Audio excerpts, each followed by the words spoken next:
Sharing knowledge to keep Indigenous art forms alive. That's the goal of this week-long wānanga at Whareroa Marae in Mount Maunganui.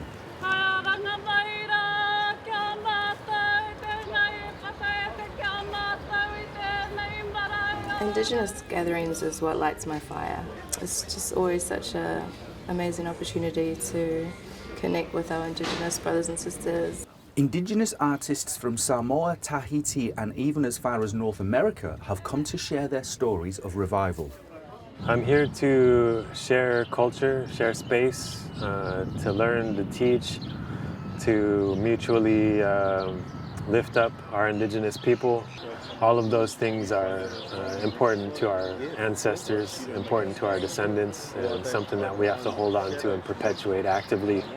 The focus of this learning is around the shared experiences of Indigenous people reviving their art forms at various stages of that revival, but there's some fundamental things that we share as Indigenous people, our beliefs, the way we connect to the wider things that we do, and the importance of our body art to our expressions of who we are. Besides sharing their own stories, these international artists are here to listen to Māori. Māori have been on that journey in the language and waka building and moko, all those things. Some of them are from very, very small communities where 35 still hold the language, for example.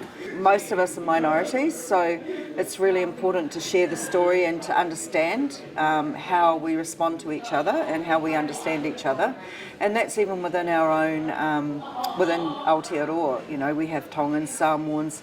They have a different story. You know, they've come from their homelands and they have a story that we don't always appreciate when we interact with them every day. Attendees come away from the event with a lot more than just a few new techniques and ideas.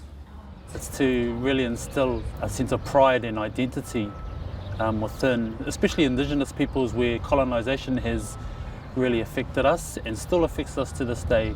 And so when we mark people's skin, it gives them a sense of, you know, real pride and mana. Looking at the revival that has happened here and being connected and communicating with folks who help to revive the tattoo tradition, the tamoko tradition.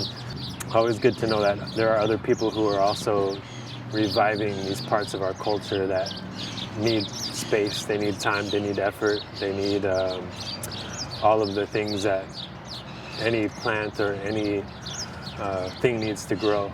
You know, they need life. There are many different techniques on display. This is Samoan traditional tattoo. The tools itself is called au. This is the au, and this is called the sao. Au is for putting the ink into the skin, and the sao is a mallet where you hit it. So the method itself, like in English for easy terms, is hand tapping. The male tattoo that we are doing is called malofie. The male tattoo is sort of like a strong commitment to the ainga or the family. Lawrence has over 20 years of hand tapping experience and says gatherings like this are extremely important.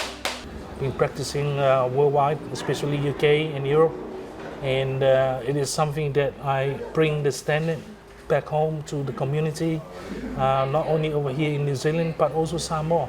We are living in this modern world now where the art is still alive, and also look at the other side for other brothers and sisters who still need help to revive their cultures in the method of tattooing. And there's much more at stake here than just forgetting a certain technique or tool.